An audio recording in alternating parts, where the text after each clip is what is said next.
quite an interesting topic before us today, talking about mental health, how entrepreneurs can nurture the mental health, and it's join us on this call today. So I'll just leave the floor to you. So just tell us about yourself, tell us a little bit about Balm.ai and the work you do, basically, before we get into the conversation for today. Okay, amazing. Thanks so much. Thanks so much, everyone, for joining the call and your patience also for waiting this long. This is almost 24 minutes after the start time. Sincerely, I apologize for the technical challenges. So my name is Nonyelim Ekpe. I'm a co-founder at Balm.ai. So for the past 7 to 10 years, I've been in the social entrepreneurship space. I've worked with incubators, startup founders, and I've seen a growing number in terms of the increase in depression, suicide, and other mental health. And then having conversations with some of these people who have experienced some sort of mental health challenges, it boils down to several aspects of our everyday lives, right? From finances to business to finances to relationships to marriage and all of that. So I believe in people having some sort of holistic support, holistic care to handle everyday challenges that comes across their way. I really do not believe in multiple rounds of therapy. I want a situation whereby people are able to have mental health care at an affordable rate and going to be very accessible. We want a situation whereby you being able to get paid through a therapist um, would be very seamless. And then that's why we then created Balm.ai, obviously leveraging exponential technologies to be able to solve real time issues. That's what led to the birth of Balm.ai. And during the journey of building this, I then realized that beyond working professionals needing the services, we also want to ensure that businesses that are being created are able to create an enabling environment for their employees to thrive, meaning that the company is intentionally building a healthy work life culture and ensuring that employees have work life balance. So we also then help businesses shape the culture of their work environment to ensure that employees are happy and are given the tools to be more productive at work. So thanks. Uh, Great, great. It's amazing what you're doing at Balm.ai. As we practice entrepreneurship, basically, the highs and lows can put a kind of strain on the mental health of the individual. Um, so let's come specifically to women that are practicing entrepreneurship, because so at some point it's not easy to be a mother, to be a wife, or to be a business owner, and the that women have to wear when it comes to being themselves. All right. Are there specific challenges in terms of mental health that those kind of persons are prone to? Yeah, so um, mental health is more of your mental status being very healthy, right? And as women entrepreneurs, we are still normal women, right? So it's just that we took a choice to take on so many responsibilities. Responsibility of first being able to fulfill purpose, the reason why you were created on earth. Why am I here on earth, right? And that could translate into your career, into your business, into raising people, into going into teaching, going into fashion, going into different aspects of career verticals, right? So now, even the Bible says that to whom much is given, much is expected. And sometimes at work, when I used to work with organizations, um, most times when I achieve a particular milestone in the company, my boss would give me more work to do, meaning that once you've succeeded at this, we could trust you with more. So you being able to juggle different things means that you have the capacity to do that. And when women, to an extent, are able to nest, the truth is you shouldn't allow the other aspects of your life to suffer, meaning that you have to then be very intentional about juggling these different aspects of your life, from business to, because I think purpose is a journey. You keep giving your best to make the world a better place, and then that reflects in your business, in your in the job that you do. And then you also have to ensure that the most important things so in life, like family, trying to get a spouse or getting a spouse, and then managing children, you also have to ensure that you've tried to succeed in all aspects of your life, so that you're not succeeding in business and then family is failing, or you're succeeding in family and then you're not able to also build a substantial business or grow a substantial career. It's a journey, like I said. So how then do we balance all of this, right? Um, I think first is being able to um, prioritize. How are you able to balance both your professional and then your personal responsibilities, right? How are you able to deal with imposter syndrome, this common experience among entrepreneurs, um, that people, women feel inadequate or they start having some sort of self doubt? Are you able to have deep confidence in yourself and then being able to express yourself? And the truth is, the world is evolving, right? You don't want to not understand the trends. Right now, we're in an era of artificial intelligence, right? Where people are leveraging this exponential augmented reality, virtual reality, artificial intelligence. And recently I read in the news we're evolving into quantum computing, right? So how are you also able to juggle building a business, having a job? Because I feel like there are two types of entrepreneurs. There are entrepreneurs that have the confidence to start out their own businesses, and there are also entrepreneurs who help entrepreneurs achieve their businesses. So either which way, so as long as you're adding value, you are to an extent an entrepreneur.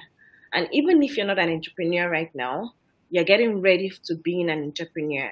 And it's how diligent you are right now, how you're able to juggle your current role, how you're able to balance building a healthy family, and then how you're also able to understand the trends and prepare for the future. Um, I you see. necessarily don't have to be a tech guru, but Mm.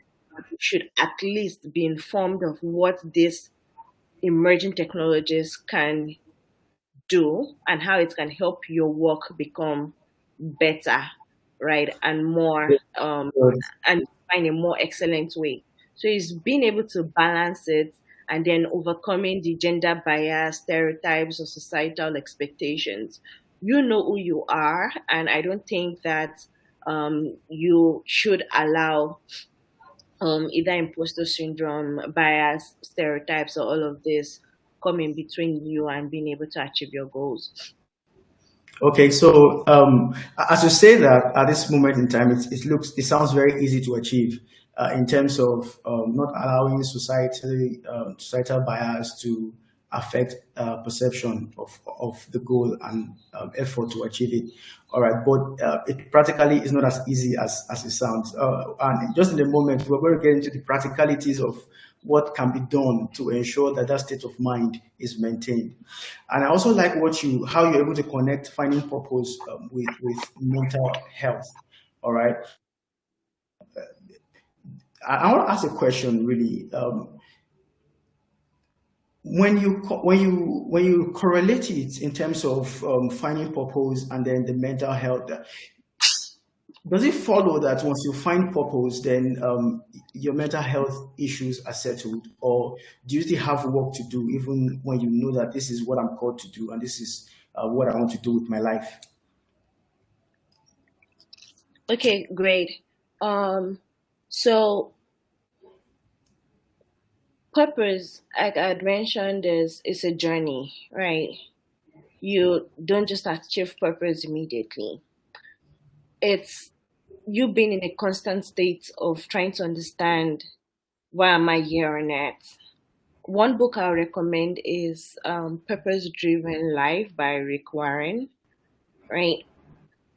I remembered several years ago when I was still trying to find what purpose is. And in that state of confusion, you can become depressed, you can become stressed, you can become anxious, you can start having imposter syndrome. So I attended a masterclass by Chude Jidonwo, and there was um, some statements by Dalai Lama and Archbishop Desmond Tutu. And it was established that purpose is a journey. But before you achieve purpose, what is your state of mind? Do you have joy? So I started to make joy my mantra. So how do you make joy your mantra? Joy is a constant state of mind. You could decide to be happy and you could decide to be unhappy. So while on a journey of trying to find purpose, what are the things you're doing? So what I got from that session was your happiness or your joy should not be dependent on marital status, financial status, career status, business growth or decline. Your joy shouldn't be dependent on anything you can quantify. Your joy should be dependent on the fact that you are alive, right? You can breathe, you have air. Your joy should be dependent on that. And when you focus on being happy, the truth is you will then attract all the things you want. You attract good relationships because people want to associate with happy people. You would identify you would attract more opportunities because most times opportunities like finance, job, business, contract are attached to the relationships that you have, right? So when you're happy, when you exude joy, you attract the right people, and these right people then bring up opportunities for you. Was it Interesting. yeah. So Please go ahead. recently I've been getting some sort of opportunities, right, from people around me. Most of because I recently relocated to the US, and I've been getting some really opportunities based on people in my environment, people that I've connected with either in church or in events. And these guys have been bringing a couple of opportunities for me, right? And I was like, okay, if these opportunities are coming because of the people I have around me, if really there are some more that there are more things that I really need to achieve, and I know that it's to an extent in the hands of people, that means I have to spread my net and then network myself with people in places that I would love to be, right? Great. So it's more of like being able to intentionally craft the relationships that you want that would lead to your actual goal. Oh, great.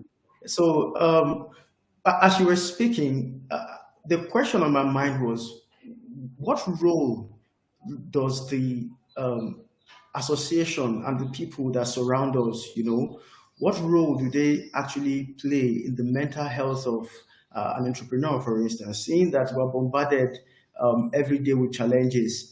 And then the second part to the question would be, how does one develop resilience, mental resilience, to be able to overcome those challenges? Okay, yeah, great question. So, as entrepreneurs, one thing is entrepreneurship is a lonely journey. right? Um, it might be for some people. And one thing that you shouldn't take for granted is being able to build relationships. And the mindset in relationships is not about taking, it's more of giving, right? It's more of giving. So you have fellow entrepreneurs that you want around you. You're not just going to constantly be asking. One way you find you should prioritize is being able to add value, right? Being able to add value. So recently, I've been having very quality friendships, and most of these friendships started from me understanding where they are at some particular point and then being able to add value based on my skill set, right? And then I discovered that after adding some of this value, these guys end up becoming very, very close friends with me, and we're always excited to see each other. And it's the same thing in business. Your customer is your friend, right? That means you're going to go above and beyond to satisfy the person, and then based on that, they then get to know your principles, your values, and how you can then add more value to them in the long run. So relationship doesn't necessarily have to be external all the time, meaning that you first start with your immediate environment, your siblings, your parents, your cousins, your neighbors, right? How great are you to them? How valuable are you to them, right? They are the ones who would be your ambassadors to talk about the business that you do to attract more customers, right? And when you're also there for fellow entrepreneurs, you're supporting them, you're sharing your learnings, you shouldn't be ashamed to share your story, because what I realized there in America is what sells businesses, what makes businesses scale is the power of storytelling. So you share your story to be able to attract the right people. You share your story to be able to impact and inspire others. And then you're also very intentional about those that you bring within your immediate circle, right? How are you very intentional about that? You have to ensure that people within you have the same values as you. Life is governed by divine principles. In general, life is governed by principles. Your principles make or mar you. Your principles determine the choices that you make, and choices in terms of the friends that you bring around you. I've seen situations whereby it feels like those around you are giving you negative energy, those around you are making you feel inferior. What you then have to do is to set boundaries. It's very important to set boundaries in your personal life, in your work life, to be very intentional about people that you share your challenges with, right? To ensure that whatever you're sharing with them, they would use it to make you stronger, right? Obviously, there are times that we make mistakes. We could share what we're not meant to share, but obviously, what guides sharing of information is discernment and discretion. Like, how are you able to discern who am I to talk to for this particular situation, right? What can I do? And in terms of situations where you are overwhelmed, you you are not happy at the maybe with the relationships that you have around you, it's okay. It's okay to take a step back, to relax, to rejuvenate, to think, to meditate, right? You don't have to do anything immediately. It's okay to relax and then go back into your everyday life. Taking time to reflect and then intentionally craft the life or the future that you want, it's okay. Great perspective there. All right, so for those that are going through tough times at this present moment, all right, do you have any form of advice for them? Because on the journey of mental health, I believe that it's a broad spectrum, and we find ourselves in various bands of the spectrum. So, what kind of word would you, how would you advise them to cope with the current situation? Oh, amazing. So tough times never last. So I just finished the conference for the past 3 days. That's why my eyes are bulgy. Um, it was one thing that stood out for me was I'm sure most of us would have come across olive oils, right? So you don't get the oil until the olive is crushed. You really have to crush the olive to be able to extract the oil. And then when the oil is extracted, it's more or less like heaven on earth. It's amazing, it's healthy, it's delicious, right? You could use it to eat your pastries directly, you could use it to cook anything.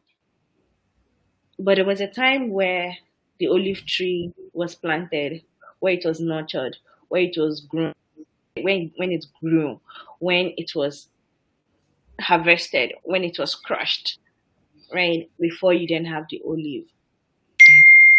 So you could see that everyone experiences tough times.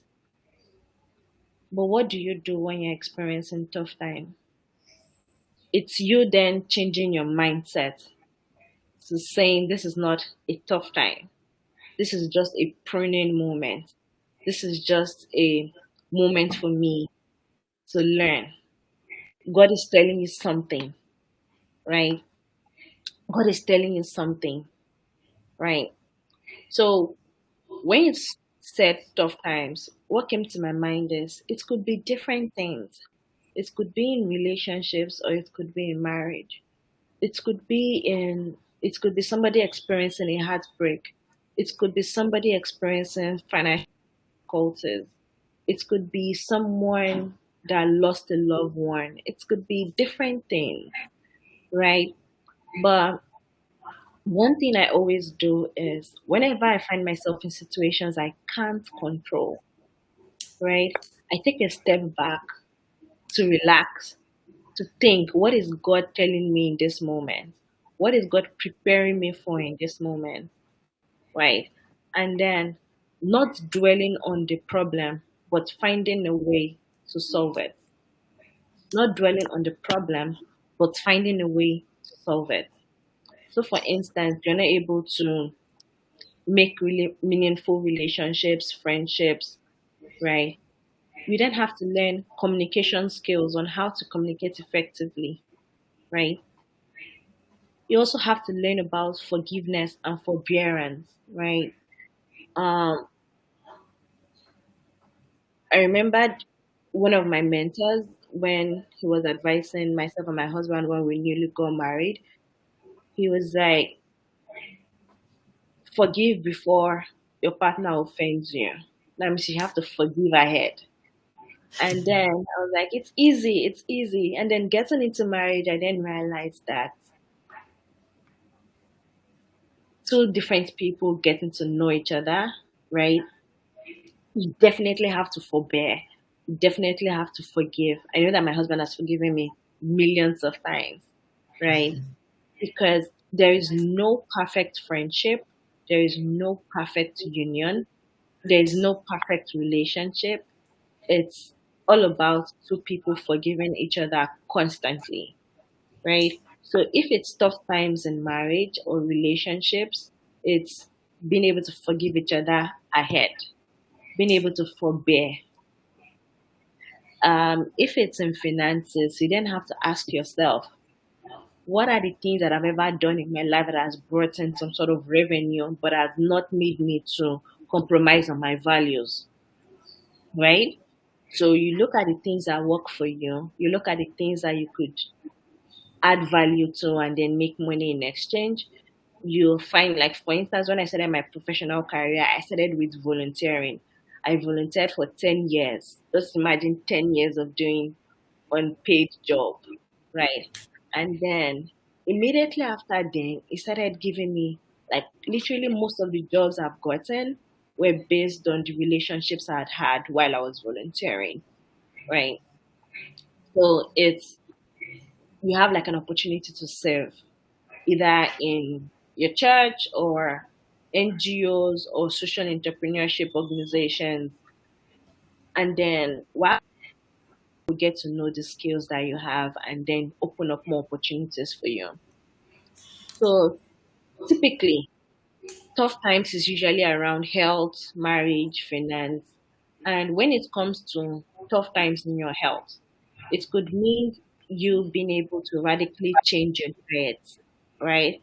It could be you taking control of your health and following your intuition on what to eat and what not to eat, right? There's some things that you would see that it's not healthy for me, like things that have a lot of sugar, you just have to avoid it, right?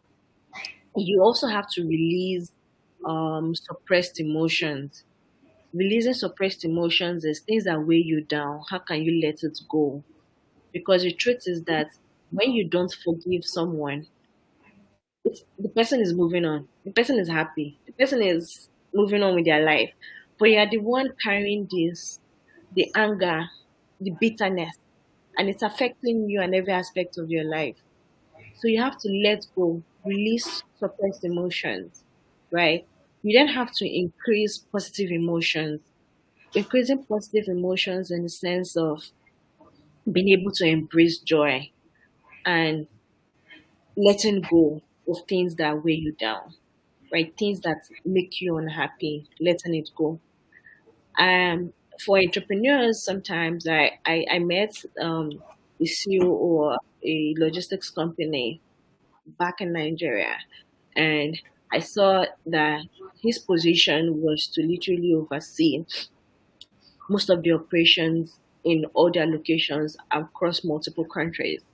And then he said, whenever you difficult situation where maybe there's crisis and he knows that he doesn't have the answers immediately, what he does is to just leave the situation. And in the moment of thinking, in the moment of reflection, in the moment of meditation, the answers come. So if we're having experiencing tough times in any aspect of our life, it's you being able to reflect, think through, so that you're not taking actions, you're not reacting, but you're responding to those situations, right? Also embrace social support. Speak to those that you trust, speak to loved ones, journal, take a note, have a strong reason for living, right? Have a strong reason for living. Why am I living? Because you want to fulfill destiny. You want to be all God has called you to be, right? If you're not in the right state of mind. Great insights you're sharing. Um, so when it comes to mental health, a lot of persons still find it difficult to speak up, because of the stigma associated with mental health. Up until recently, when we hear mental health, you just feel like the person is a psychotic patient or something, So, how can people be more open? I know you've spoken about finding someone you trust and then speaking up, but what are some steps that such a person that is battling with stigmatization can take to achieve the mental health desired? Yeah. So yes, there's still a stigma surrounding mental health, especially in the entrepreneurship community, right? Because a lot of entrepreneurs are burnt out. A lot of entrepreneurs experience stress, and especially for early stage founders, maybe founders in their pre-seed or startups who have built that MVP, right? Most of the mental challenges that come across their way is not being able to get investment, right? When you get rejections, all of that to an extent impacts mental health. But that's when resilience then comes in, right? When you have, so for instance, you're a startup founder, you're trying to get investment, and then investment is not coming, right? Who is the greatest investor in a startup? It's your customers. So how are you able to then rechannel the energy into getting customers? How are you able to build at least a simple prototype? How are you able to leverage a third party or a service provider to provide the services that you're offering, right? While you are then able to then use your customers' money to be able to then fund the growth of your business, right? So it's being able to leverage the situation around you and then making it a positive outcome.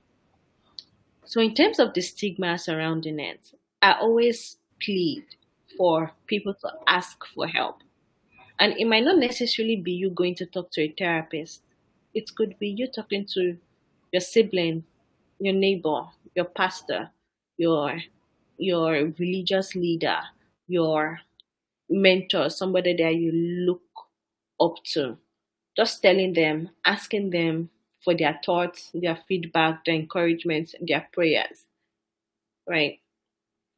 Um, so for instance, someone in need of a job, what I've realized here, like I've had a couple of people reach out to me and say, "Hi Noye, please put me in prayers. Um, I'm looking for a job." So she's asking for prayers, but she actually, but at the back of my mind, I already know. So there are tactical ways to speak to people based on your needs. Like it was even here I realized that somebody can be having heart issues, cancer, and they'll be like, "Put me in prayers. I'm having cancer. Put me in prayers. I'm having heart issues. Put me in prayer. I'm going for surgery." So it's just telling people, let multiple people know and have your back, right? So talk about it. Also, you have responsibility of um you also have a responsibility of checking in on your loved ones and being very observant, right? I believe everyone needs to have a discerning spirit to be able to know when their brother, their sister, their partner, their spouse is having some hard time, and how can you be able to detect it and then give them the support that they need. Sometimes support can just be an encouraging word. Sometimes support could just be prayer. Sometimes support could just be holding the person's hands and letting the person know that you care. Support could also be you having some sort of word of affirmation for someone. Support could be um, you just believing in them and then telling them that they matter, right? It could be just you complimenting someone. So, what are the ways to foster a supportive and then inclusive environment for entrepreneurs in general, right? Talk about it, share your story, encourage people to share their story. Earlier, you Interesting. asked about a question on how to build resilience, right? Yes. You build resilience thinking of the future, right? Thinking about how beautiful the future is, thinking about when you come out of this situation, how beautiful. So you're focusing your energy on the right thing. Nice. Thank you so much for all the insights you're sharing. And for those joining us, if you have any question as we wrap up the event today, if you do have any question, please, the chat is open for you to send in your questions, and then I'll respond to them as we make progress. So I like what you spoke about, finding purpose. Just to summarize all of our discussion so far, and then how it is important to prioritize and then to deal with the imposter syndrome. All right. So I want us to just dwell on this a bit, the imposter syndrome. Okay. So what are practical steps that entrepreneurs can take, especially women entrepreneurs, to um, get to that mental state where they develop confidence enough in their ability and in what they do? Okay, great.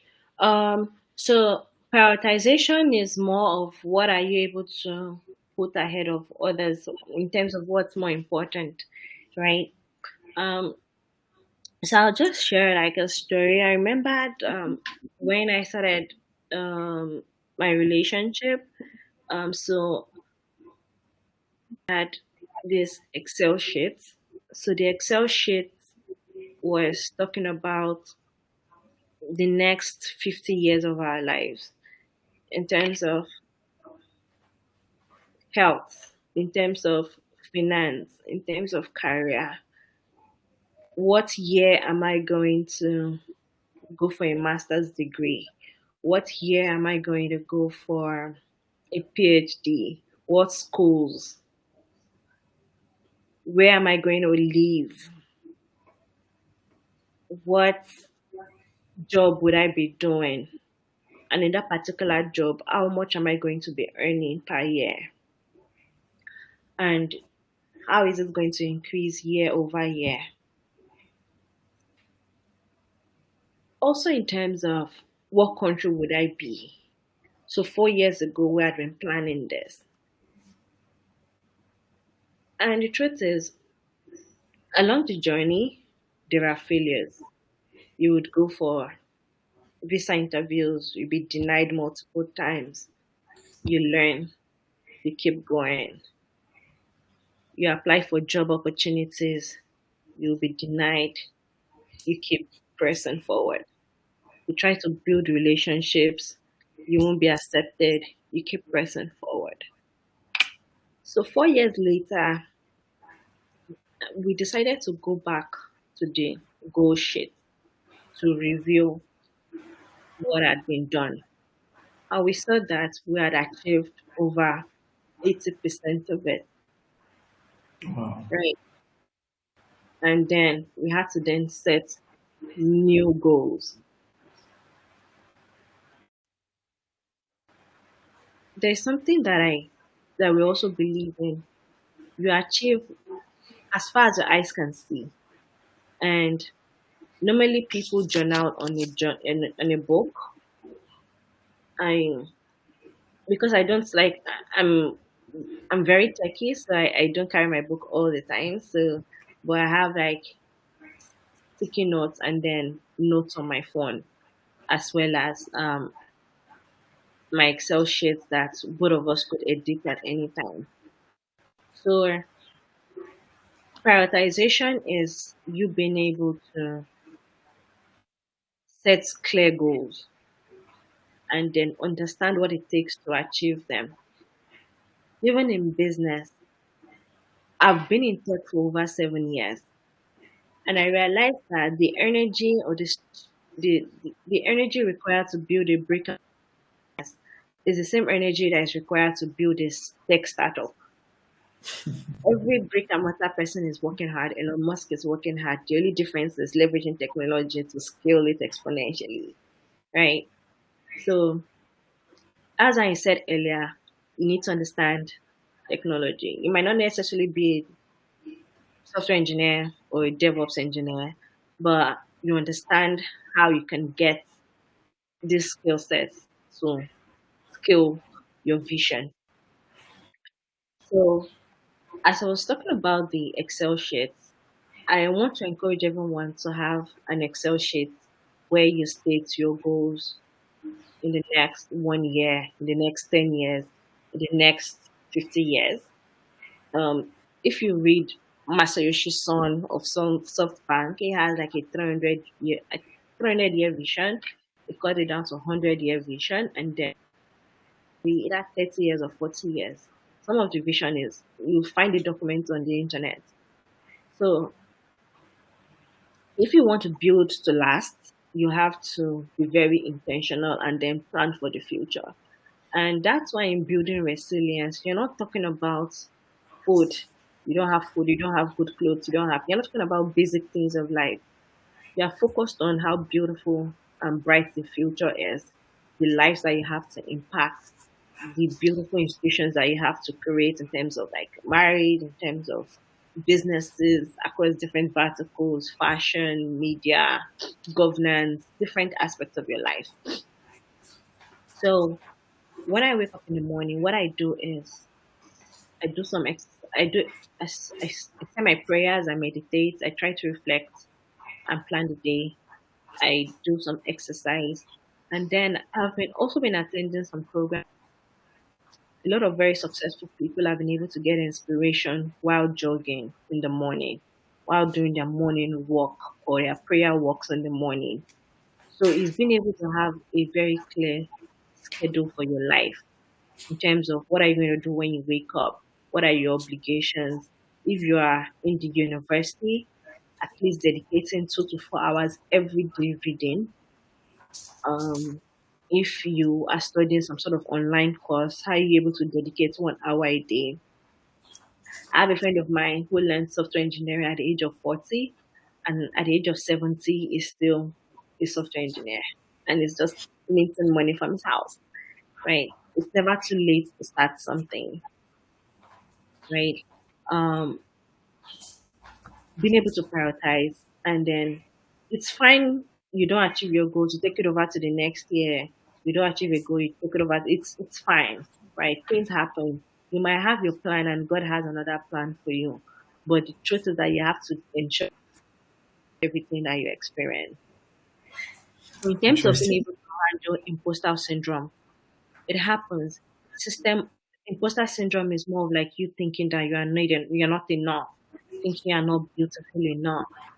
So to solve for imposter syndrome, you have to reject the fact that you do not have imposter syndrome, right? You then have to then improve your your confidence, right? Because more or less like the opposite of imposter syndrome is being able to be confident in yourself, confident in your abilities, and then confidence in the future that you want to create. And for you to exude confidence, you then have to be intentional about every aspect of your life. Like I'd mentioned, from having a healthy diet to taking control of your health, to following your intuition, to doing the right things at all times, even when no one is, and also to be firm on your principles. So I always have this value that when you compromise to keep something, you end up losing it, right? When you compromise to keep something, you end up losing it. An instance is when you compromise your values in a relationship, you end up losing that relationship. When you compromise your values in a job, maybe you tell a lie, you might end up losing that job. So do not compromise to keep. Let your principles drive you, and then it's going to then impact every aspect of your life. Interesting conversation. Thank you so much, Nonyelim. As you speak, I think that there are three key, um, um, three key things that help one maintain a positive mental attitude. And in no priority, I'll just say purpose, goals, planning, and then faith. Because again, as entrepreneurs, most of the things we do is based on faith.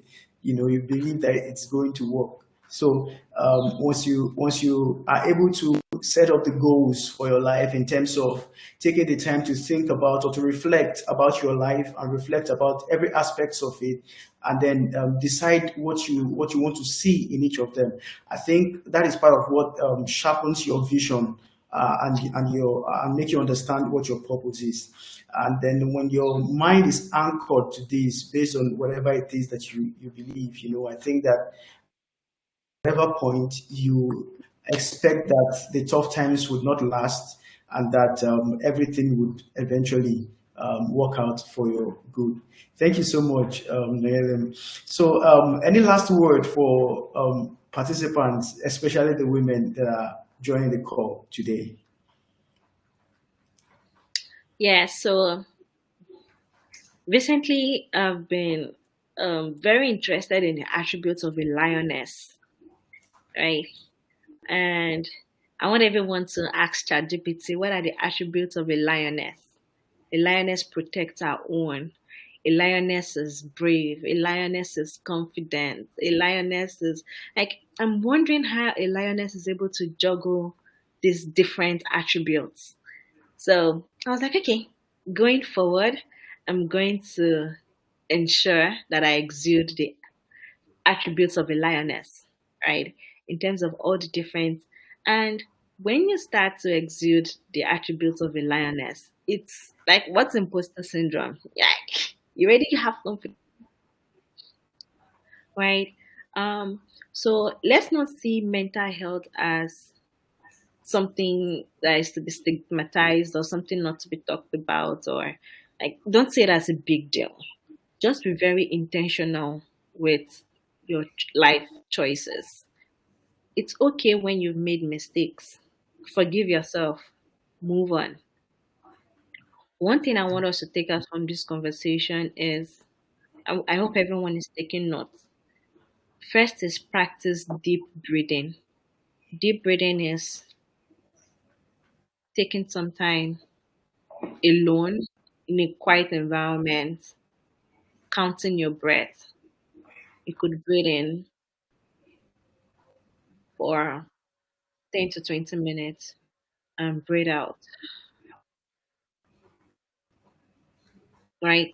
Do that when somebody gets you offended, and instead of you shouting or reacting, Interesting. Thank you let's so go. much. Oh, Practice deep breathing, drink a lot of water, get enough sleep, improve the quality of your food, right? Practice physical environment, step out, don't always be in the house, get sunlight in the morning, and then have touch base with your family and then your communities. Thank you. thank you for the amazing insights you shared with us today. Everyone who has joined today as a thing.